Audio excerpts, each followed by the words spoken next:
Buenos días. El tema de la pobreza y de la democracia es uno de los temas más importantes para Latinoamérica porque la mayoría de los países latinoamericanos son pobres y están en una búsqueda de la democracia política. Lo primero que tenemos que aclarar nosotros en ciencia política es qué es la democracia, porque hoy en día todo el mundo comenta, analiza y hace estudios sobre la democracia, pero muy pocas personas saben a qué se refiere el tema de la democracia. Lo primero que tenemos que señalar es que desde la época de los griegos, las formas de gobierno se dividieron en formas puras y formas impuras. Y la primera forma de gobierno era la monarquía como forma pura, pero cuando se corrompía y dejaba de trabajar para el pueblo, se convertía en una tiranía.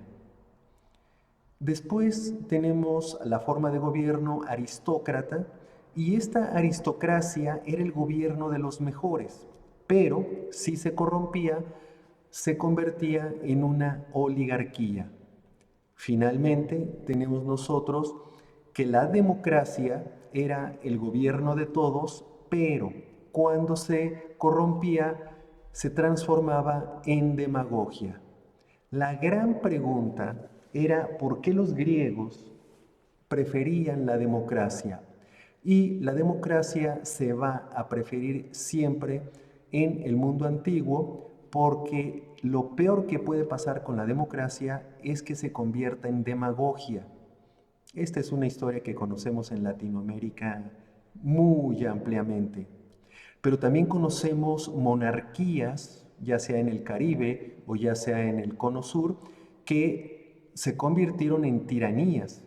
Y lo último que nosotros hemos vivido son ciertas aristocracias de corte neoliberal que terminaron convirtiéndose en oligarquías.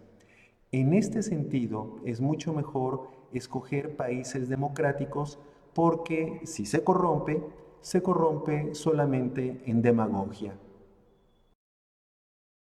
Y entonces debemos señalar que la democracia que pensaban los griegos suponía que todos los ciudadanos eran iguales, que todos sabían de las leyes y que todos estaban en capacidad de dar un voto razonado. Sin embargo, lo que nosotros vemos en Latinoamérica hoy en día es que los ciudadanos tienen diferencias enormes en todos los sentidos. Vemos que la mayoría no sabe absolutamente nada de leyes y que el voto que se está dando es un voto pasional, es un voto ideológico, muchas veces y muy lamentablemente es un voto enfermo. Sin embargo, la democracia es nuestro mejor horizonte político. Si hacemos un resumen muy rápido de América Latina, nosotros vemos que durante todo el siglo XX, Latinoamérica estuvo bajo la bota de los militares o de los gobiernos fascistas. Y muy recientemente, la democracia latinoamericana se ha presentado como una posibilidad real. Es decir, nos costó todo un siglo llegar a los niveles de democracia que teníamos hoy en día.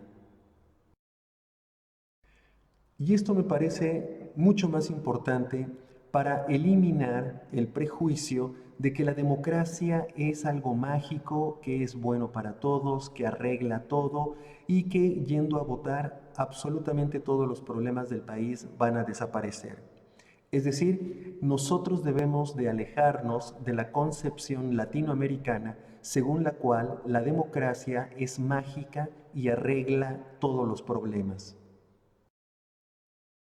Precisamente en ese sentido, les quiero platicar ahora sobre uno de los problemas que a mí me parecen más acuciantes en Latinoamérica, las elecciones y la pobreza.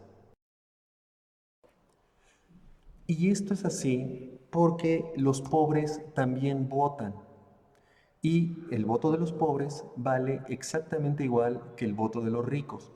Si nosotros observamos esta pirámide de ingresos en México, nos damos cuenta por qué Latinoamérica está eligiendo a candidatos de izquierda.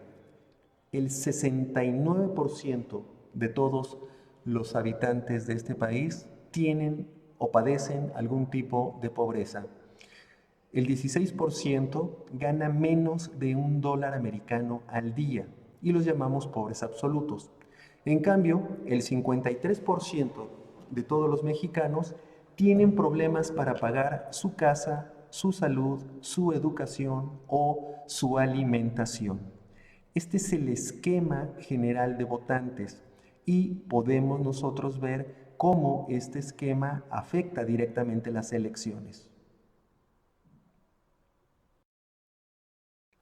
Y entonces, lo que nosotros vemos es que hay dos formas nada más para dirigir al electorado, o la manipulación o la educación. Nosotros, ¿qué más quisiéramos ver una América Latina educada en términos políticos?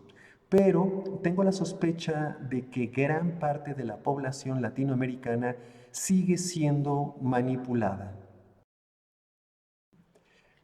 Por un lado, tenemos el discurso empresarial que cada vez es más difícil de sostener cuando los niveles de pobreza sobrepasan el 60% de todos los habitantes.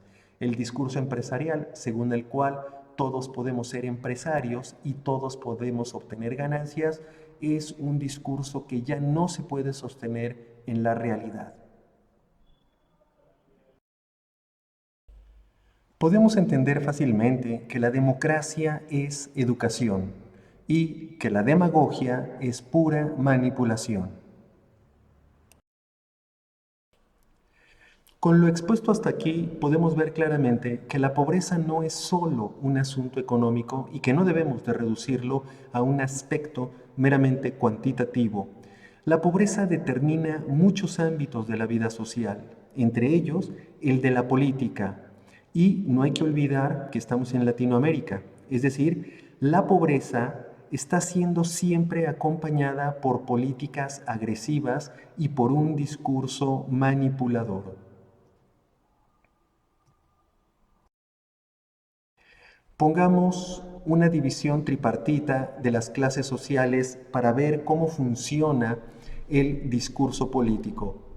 Sabemos que la economía es la forma de hacer política con los ricos. También sabemos que los medios de comunicación son la forma de hacer política con la clase media. Y por supuesto, la violencia es la forma normal de hacer política con los pobres.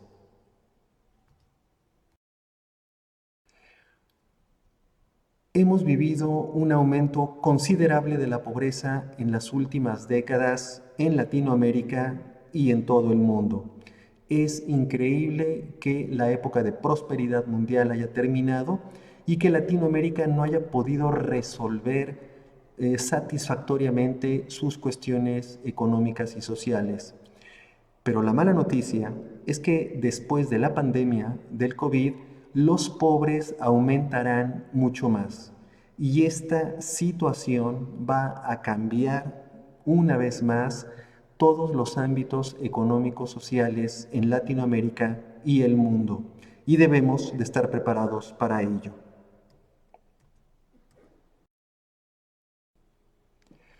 Por eso, el tema del día de hoy fue la pobreza y la democracia. Muchas gracias.